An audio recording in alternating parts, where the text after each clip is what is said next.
Hello, everyone, and welcome to the show. Tonight, my guest is Dinesh D'Souza, who's an author, speaker, and filmmaker. Thank you so much for coming on. Very happy to do it. So, I wanted to talk to you right now, especially because we are seeing such an increase in government control overall because of the coronavirus. And I know that drawing from past historical examples, we see how that can manifest in an incremental increase in socialism. So, just starting off, do you think that what we're seeing now with Gretchen Whitmer in Michigan, with this woman being in jail for 7 days because she opened her salon in Texas, are those warning signs that we're moving towards more government control? Yes, there has been a restriction of personal freedom, typically in wartime. We saw it in the Civil War, during the two world wars. I don't believe there is any real precedent for the degree of government control due to a health hazard. Right. The Spanish flu 100 years ago was much, much worse than anything we're experiencing now. And while there were some constraints on liberty, there was not this wholesale disregard for constitutional rights. It seems not only that these rights are being abridged, but that our leaders, the New Jersey governor being a Yes. perfect example, don't even really know that the Constitution is at stake, nor do they seem to realize that these constitutional rights are not up for public debate. It's not as if some kind of Democratic majority gets to say, hey, Magdalene, you know what? We get to curtail your free speech, Right. or we get to tell you what religion to practice. They can't do it. We never ceded these rights to government in the first place. So this is all very disturbing. I don't think it's something that's likely to last. Hopefully the Supreme Court will step in if need be. But of course, the operations of the court have been slowed down due to the virus itself. Right. I think that that's true. A lot of people my age have been wondering if this is going in the conservative world, if this is going to sort of lay the groundwork for Democrats to say that they can have more government control because people have gotten comfortable with the stopping of freedoms and really with the stopping of free movement. What do you think we should be looking at for the warning signs after this for a further implementation of socialism on the state level? Well, the Democrats are experts because they've been doing this for 100 years at the politics of fear. Right. The fear can be real or it can be imaginary, but fear is a very powerful motivator. If you were to tell someone, look, sometime in the next 3 days, a very large object is going to roll off a building and fall on your head, most people would be rather nervous when they went through alleys and constantly looking over their shoulder. Right. So Democrats know this. And the beauty of the virus is that it's a little bit like climate change. It's an invisible enemy. Right. So they're able to create an apocalyptic sense that may or may not be warranted. No one's saying that the virus is imaginary. The virus is real. Right. But the extent of the damage, the trade-offs involved, how much of our freedom we should be willing to chuck in order to protect ourselves. These are all very legitimate questions. And part of the worrisome aspect of this is the stifling of even honest debate. The Yes. fact that on digital media, if you go sort of out of bounds as far as the World Health Organization is concerned, they ban you, they remove your videos. This, I think, is very unhealthy and shows us that the socialist impulse was never just about economics. It was also about curtailing your basic liberties. And to me, it's remarkable to see. Look at the liberties that are under assault. The First Amendment, free Right. speech, religious freedom, freedom of assembly, the freedom against surveillance, in other words, privacy, unreasonable search and seizure, drones overhead, people informing on their brother, their father, their Yeah. neighbor. This kind of stuff is right out of George Orwell. And the fact that we don't see it in our society now, we don't see the chilling parallels, I think is itself very indicative. And Joe Biden has sort of lended his hand to trying to paint it as an apocalyptic scene. You see that every time he criticizes President Trump. I was wondering, how have people, past candidates who have been more progressive or socialist, been able to market themselves successfully and hide the fact that they're socialists? I mean, FDR did that in a race against Hoover. How is Joe Biden able to have this middle lane where he where he doesn't support Medicare for all, but he's supporting free college? Well, Biden, initially, that was not his position. Right. Biden was running in the left wing, but still toward the center of a left wing party. And I think the Democrats realized that overt socialism is harder to sell than you could call it creeping socialism. And so they picked the creepy guy, Biden, as a representative of it. Ironically, this is the case where Biden's senility, his "I don't know where I am," his "I need to be in a rocking chair," Right. this is kind of helping him, because it makes it difficult to portray him as kind of scary, because he doesn't even seem to know where he is, or as Trump says, what office he's running for. He's just a kind of kindly, forgetful old man who doesn't know what he did to Tara Reade and doesn't really recall where he stood in any issue. The standards are very, very low for Biden. And in fact, there have even been articles in the Atlantic Monthly and elsewhere basically saying that Biden's best hope for winning is not to show his face before the American people. Right. Let this be a referendum on Trump. And they have been playing up the fact that he's a gentle politician, that he's going to restore honor and dignity. There seems to be an alliance between the left-wing media and left-wing politicians that as long as politicians embrace every social justice policy that the media wants, the media will then embrace every single socialist economic policy. How do Republicans fight against this unification to expose things on both sides? Well, I think this is quite honestly maybe our biggest long-term problem, even more important in the long term than re-electing Trump.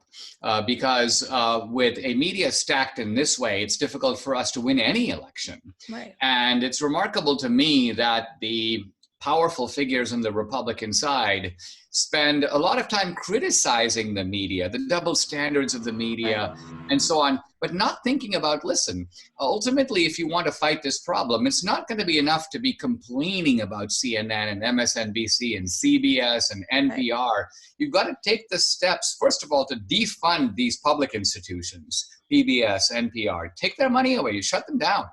And so, but second, build alternative institutions, create new forms of media, not just new forms of punditry, because we have a lot of punditry, investigative journalism, news sources. So essentially, ultimately, these institutions like CNN become irrelevant. We don't have to spend all our time worrying about what CNN says because we don't listen to CNN. Right. We don't turn it on. And where did this unification come from between social justice people who care very much about liberal social issues, and socialists? Because that didn't always exist, but it seems now that they feed into each other to create this sort of supergroup. Yes, the roots of this are in the late 1960s. One important figure in this regard is the philosopher Herbert Marcuse, Marcuse. Now, what's interesting about Marcuse in the 60s is that he realized that the Marxist dream was never going to happen. The proletariat, the white working class, was never going to revolt. In fact, he saw there was a conservative strain in the white working class, which we now see in the fact that a lot of these guys show up at the Trump rally. So what Marcuse said is we need new types of proletariats. We need substitute proletariats. The revolution has to be done not by the proletariat, but for them. Now, who are we going to find? And Marcuse said, well, look, why don't we tap the blacks? There's a lot of racial grievance in this country. Let's whip those guys into a frenzy. Why don't we tap the Latinos? They're all trying to break into the United States, a lot of them. So why don't we use that issue? Let's in a sense, fan those flames of resentment. Women, tap into the women's liberation movement, tap into the gay rights movement. He even foresaw the environmental movement as being part of this coalition.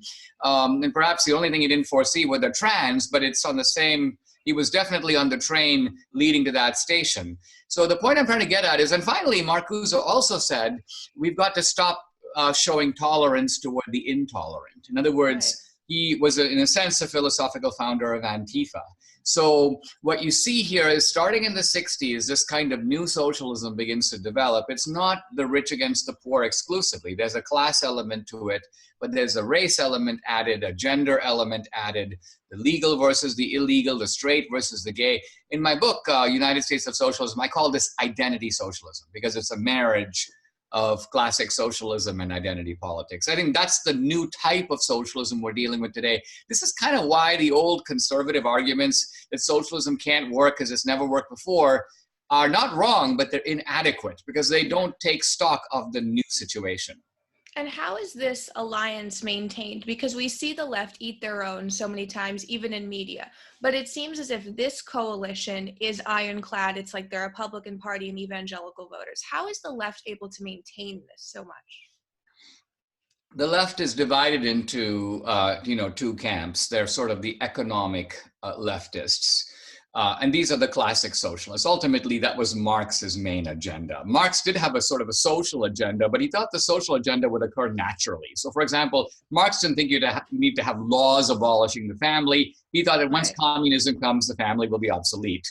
But what we have on the left today is an economic side, and then we have this sort of the social left. And the social left, I mean, for them, things like abortion are a sacrament. They care far more about abortion and the transsexual bathroom than they care about the minimum wage. They're driven by that, and I think it's because they forged their identity.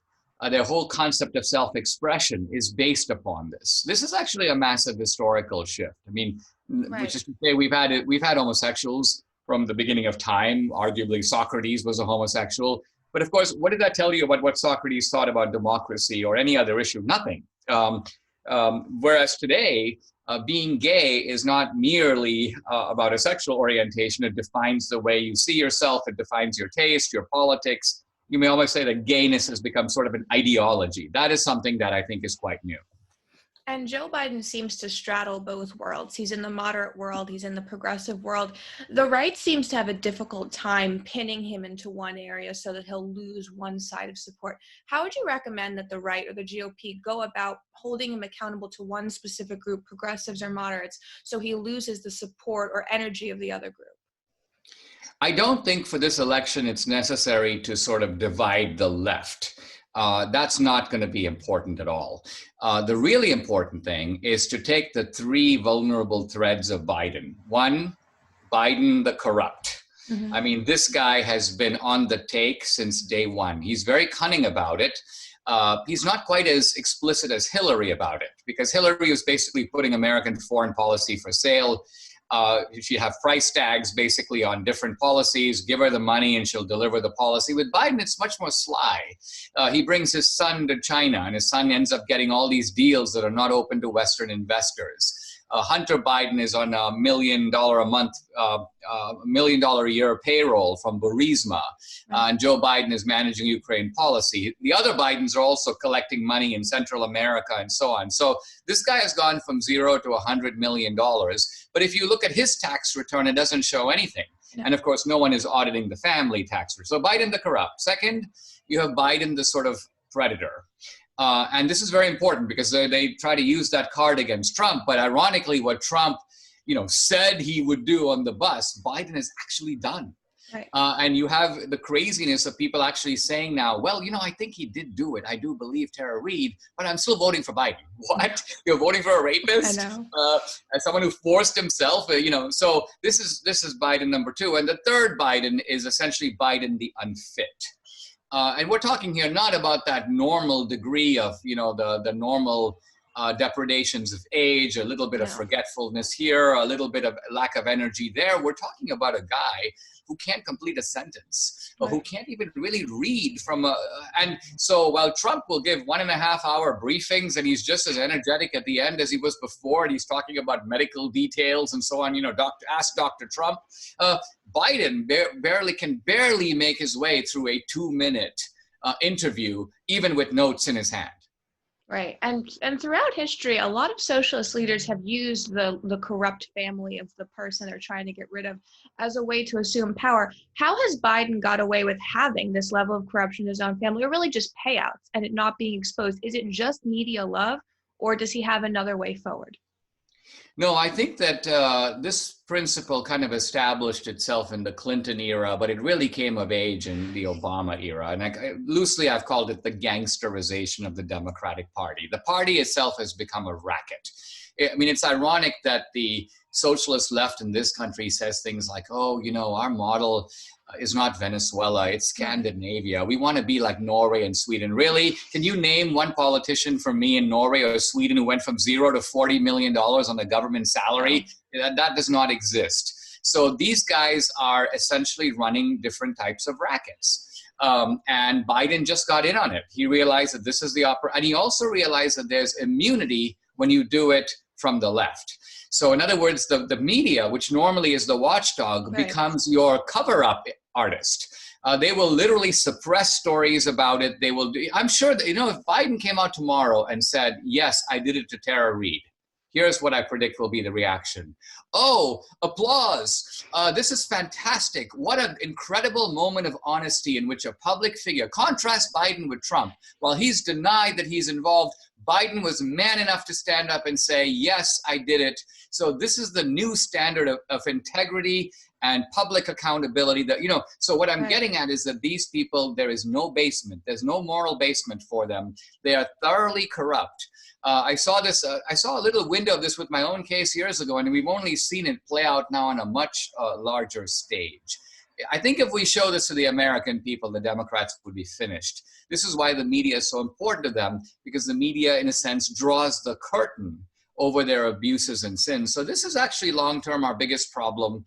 I just wish more people on our side who have the means to deal with it would become aware of it.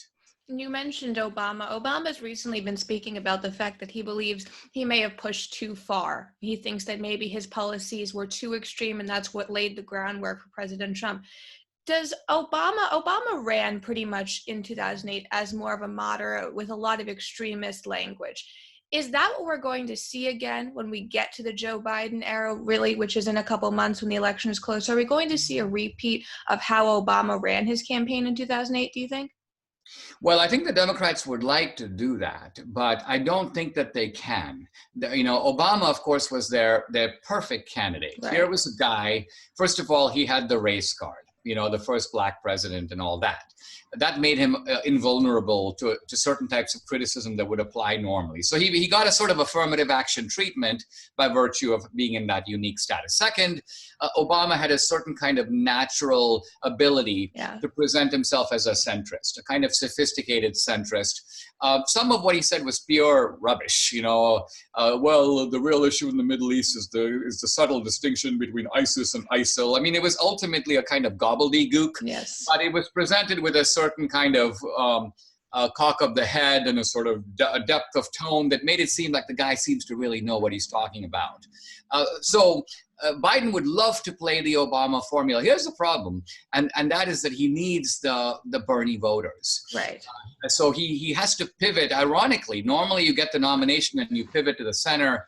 Biden has to, and in fact has been, pivoting to the left, because he needs to scoop up the Bernie guys. He can't win without them. I don't think he can even win with them, but he needs them for sure. And so what we're going to see is his strategy is problematic because he can't be the centrist that Obama was, even rhetorically. And he does seem to be making that pivot. A lot of Democrats have been incrementally, like before, trying to move the country into more socialism. Recently, within the last 4 years, they seem to be coming up against a harder wall of opposition to that. With President Trump's election, a lot of those pivot counties showed that people were no longer on the Obama train.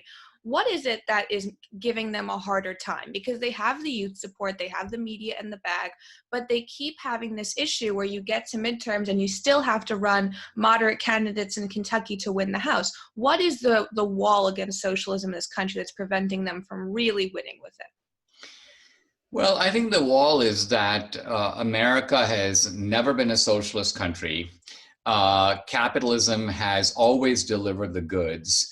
100 years ago, a German sociologist, Werner Sombart, wrote a book called "Why Is There No Socialism in the United States?" And his answer is just as relevant today. He goes, basically, the reason is that the working class has been fattened on roast beef and apple pie. In other words, what he's saying is that there is an abundance in American life that makes someone not want to overthrow the boss, but rise up so he can be the boss, or be the top aide to the boss. So Americans see these ladders of opportunity and they aspire to climb up them, not to wrench them down. Socialism, on the other hand, is, look at its record. I mean, it's just got a miserable record of failure everywhere. It's been tried in 25 countries. When I was a kid, half the world was under socialism. It shows you the influence of Marx. And then it all fell apart. And all these countries that tried socialism, India, perfect example, decided, look, this is not going to work. If you go to India today, you would have to search one village after another to find a single socialist. And China, the same thing. China has retained its communist political structure, but it certainly jettisoned its socialist economic structure, and its prosperity has been the direct result of that. And in school, I remember learning about countries that had collapsed under socialism. What teachers said really was that there were political upheavals, that things didn't work out, but we never got to the meat of why socialism is not sustainable. Why is socialism not sustainable? Because I think my generation thinks that things just eventually change, whereas that's not really the case with socialism. Yeah, most of the literature on socialism has focused on the tyrannical aspect of it. So if you look, for example, at Solzhenitsyn's cancer ward or the Gulag Archipelago, if you look at Hayek's The Road to Serfdom, a very telling word, or Orwell, he emphasizes the dictatorial, tyrannical element of it. Orwell talks about the boot stamping on the human Yeah. face. Very important critique. However, that's actually not why socialism collapsed. Socialism collapsed as an economic failure. It collapsed in the Soviet Union because Gorbachev couldn't make his reforms, glasnost and perestroika, work. And so the whole thing imploded. The reason China got rid of socialism is not because it was tyrannical. They're still tyrannical. They got rid of it because the Chinese peasant who had been going to the sea or the lake to wash his clothes 300 years ago was still going to the lake to Right. wash his clothes. So, but that's not true today. So the Chinese have experientially demonstrated the power of markets. India only changed because they looked over their shoulder and saw what the Chinese did. So the bottom line of it is socialism is an economic disaster. And it would prove to be that here. I think what's interesting to me about the coronavirus business is that it gives us a kind of nasty foretaste on a temporary basis of what socialism would be like on a permanent basis. And we're seeing not only the empty shelves, you can only buy 2 jugs of milk, the limits, the rationing, but we're also seeing the assault on civil liberties. So those are the 2 signature moves of the socialists. This is also kind of why the mayors and governors on the left are enjoying this moment, Yeah. because they get to be little petty Pol Pots, if you will, or little petty Castros. And they love this power of being able to tell people where to go and what to do. It does seem that they're enjoying themselves, especially Gretchen Whitmer, Michigan. She's engaged in pretty much a tyranny spiral right now. Do you think Democrat politicians in states that are more blue leaning are going to try to use this as a groundwork to add in more socialist policies, especially in deep blue states? Well, they've already said that they are. And in California, for example, recently, Newsom has said, I've seen this also in New York, hey, listen, this is a wonderful opportunity to, their favorite word is reimagine. Yes. Let's reimagine the education system. Let's reimagine the highway system. I mean, I kind of chuckle when I hear this because these people are mental robots whose capacity to imagine anything defies description. They would barely be able to reimagine a widget, let alone reimagining an entire education system. Half of these people are themselves extremely poorly educated. So the whole thing is comical. It's a joke. But what's not a joke is that they're in a powerful position to do these things. They've already ruined their own public school systems, but there's, I guess, always further down to go. And they've already turned their states into a mess. But I guess, again, a rich nation, a powerful nation, there's a lot, as someone once said, there's a lot of ruin in a powerful nation. There's a long way to go before you hit rock bottom. I think that's true. And just in closing, how can the GOP work to highlight, aside from just saying you don't want to become Venezuela, socialism to voters? Because we hear you don't want to become Venezuela, but people my age don't really know what that means. Yes, and I think ultimately, people are reluctant to believe that we could become Venezuela. Part of the argument for young people, I think, is not even socialism driven by a feeling of scarcity, but socialism driven by a feeling of abundance. In other words, we're living in a kind of a techno-capitalist revolution where all these new things that weren't there before, they weren't there when I first came to America. And it's everything from, Hulu to Uber to Airbnb. It's this whole accoutrement of things, and no one would dream of giving them up. Right. So it's almost as if young people feel that because we're so abundant and because we have all this stuff, why should we not also have free college and remove the anxiety of getting sick and have a provided for basic income or retirement? It's a socialism very different than the one Marx envisioned. He thought that things would get so bad the workers would be so immiserated, in his word, that they would, out of despair, be driven to revolt. Obviously, when you look at these young people being interviewed about socialism, they're very far away from economic despair.